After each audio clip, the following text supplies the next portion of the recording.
Have you ever had a moment like this? A tiny thing sets you off, and suddenly, you explode like a firecracker. Your emotions spiral out of control, so fast and so fierce that even you barely recognize yourself. Or maybe it's just a normal conversation, but the second someone disagrees with you, your chest tightens, your patience thins, you feel the urge to lash out, even when you know they didn't mean to hurt you. If they fall short of your expectations, you can't help but feel hurt, angry, sometimes even furious.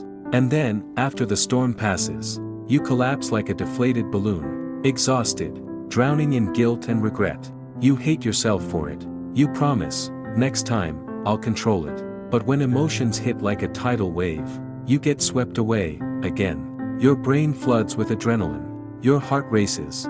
Your body tenses. You breathe faster. You feel like a small animal, startled and cornered. One look, one word, and you're triggered. You want to hit pause, but it's too late. The emotional hijack has already begun, and when the room is finally quiet again, you sit there, hollowed out, exhausted, full of regret. People say you have a bad temper, that you're too sensitive, too emotional, too much. But no one ever stops to ask, what's really going on with you? You don't want to argue. You're not trying to overreact. You just care, so much that even the tiniest things feel like sharp pins to your heart. Until one day, even the smallest spark sets off an emotional wildfire. It's not that you're dramatic, it's that you're deeply hurt. Often, you're not even angry. You're just trying, desperately, to be seen, to be taken seriously, to be understood. You've never been hard to deal with. You've just gone far too long without tenderness, too long without anyone really listening. You've never asked for much, just for someone to see through your silence, to understand what you don't say. I'm hurting, too.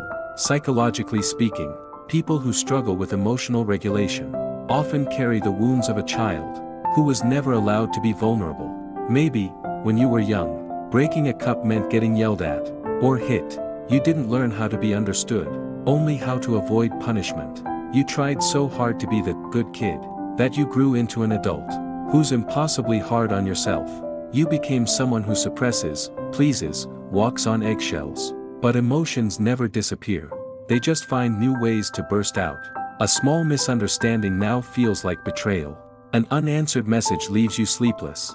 The more you try to stay calm, the more you lose control. People only see the outbursts. They don't see the child inside you, still longing to be seen, still trying to be perfect, still fighting to be loved. You're not difficult. You're just tired, scared, desperately needing to be held, to be understood, to be allowed to be fragile, just once. In psychology, there's a theory called ABC theory of emotion. It explains that what breaks you isn't the event itself.